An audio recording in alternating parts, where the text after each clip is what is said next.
What's up guys, today we're going to be talking about the Razer Blade 15 with the 4K OLED panel.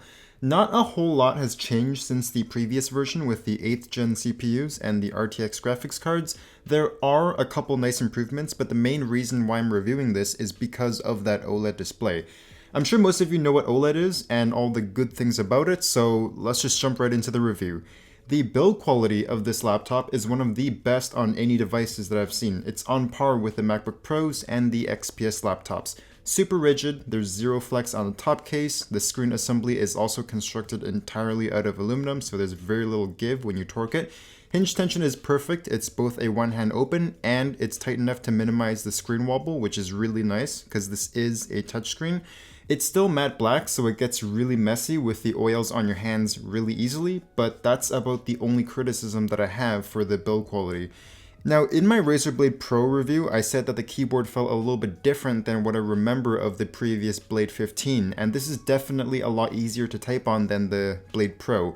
It's got excellent actuation force, good feedback, you have 100 settings for the super bright, individually lit RGB backlighting, all the functions are up in the function row, and the only thing out of the ordinary is still the position of the up arrow. It might throw you off at first, but personally it never affected me because when I go to type a question mark, I hit the shift key with my ring finger so my middle finger just gaps the weird up arrow.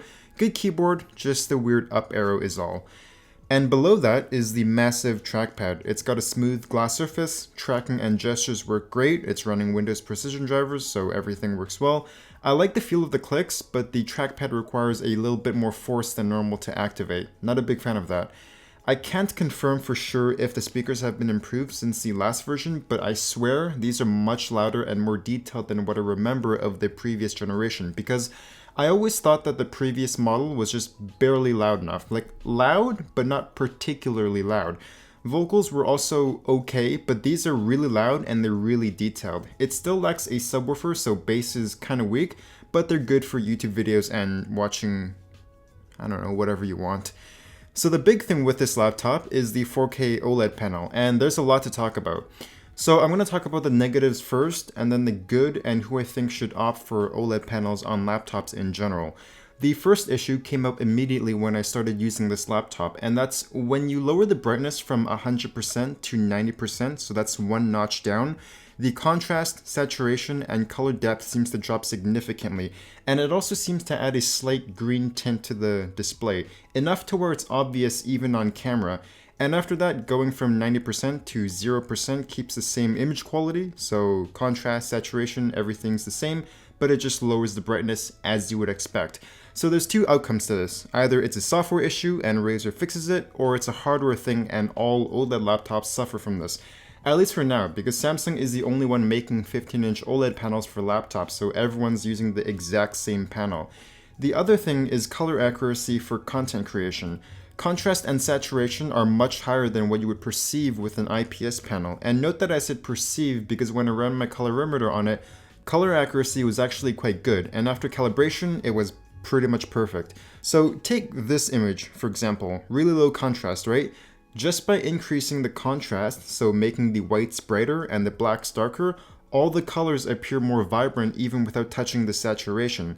And since OLED panels have infinite contrast, the colors appear more vibrant than with an LCD display. Other things to note, color gamut is excellent, full coverage of sRGB, DCI-P3, and Adobe RGB, and it's also incredibly bright. I measured 530 nits average across the screen. My only complaint as far as like the screen itself is that it's pretty reflective, and I would like to see a better anti-reflective coating next time. And then there's gaming. So playing solo games like Tomb Raider, Doom, Battlefield 5, and Metro Exodus on an OLED panel is actually insane. If you don't really play competitive and you value image quality more than high refresh rate, this is awesome. Games just look incredible on the screen. And same with movies as well. There's HDR 400 support, so you can watch movies and videos in HDR. On the Blade 15 in particular, the 4K OLED panel is only available with the highest end RTX 2080 config that runs for $3,300 US. Now, as for who I'd recommend an OLED laptop to, pretty much everyone who's not a content creator and who is not a competitive gamer. Assuming the laptop is within your budget, of course. And lots of retailers hold sales and discounts fairly often, so if you want a really good looking screen on your laptop, totally recommend it. OLED just looks awesome. For ports, you have your power, 2 USB 3s, a headphone jack, mini display port, HDMI 2.0, a third USB 3, and a Thunderbolt 3 port. If you want to upgrade your laptop, it's very easy with Razer laptops. Just a couple screws, no clips or latches, no warranty stickers, and you get access to the 2 RAM slots, your M.2 slot, and the Wi-Fi card. It's running the Intel AX200 Wi-Fi card for Wi-Fi 6 and Bluetooth 5.0, and the SSD they're using is still the Samsung PM981. Really fast drive. And then the other specs are the 6-core i7-9750H, 16 gigs of RAM, a 512 gig SSD, and the RTX 2080 Max-Q. And performance is really good. It'll run every game at 1080p Ultra above 60 FPS. You can run most games at 1440p Ultra. Newer games might need it lowered to high, but 4K is really demanding and it doesn't really work that well on the RTX 2080. Fan noise on idle is silent. Under light use, you can kind of hear it if you're in a quiet room, and under load, it's loud, but not unreasonably so. It doesn't scream like the Zephyrus. There's an 80 watt-hour battery inside that runs a bit shorter than the IPS model, about 5 hours on average compared to 6 hours with the 1080p screen. It does matter what you're showing on the screen though, since it is running an OLED panel, but you can expect somewhere between 5 to 6 hours on average. The USB-C port does not accept power, same with pretty much all gaming laptops. So overall, good upgrade from the previous model. You get a slightly faster CPU, it's 9th gen now, better speakers, more display options, so the default is a 1080p 144Hz panel with options for a 1080p 240Hz and this 4K OLED.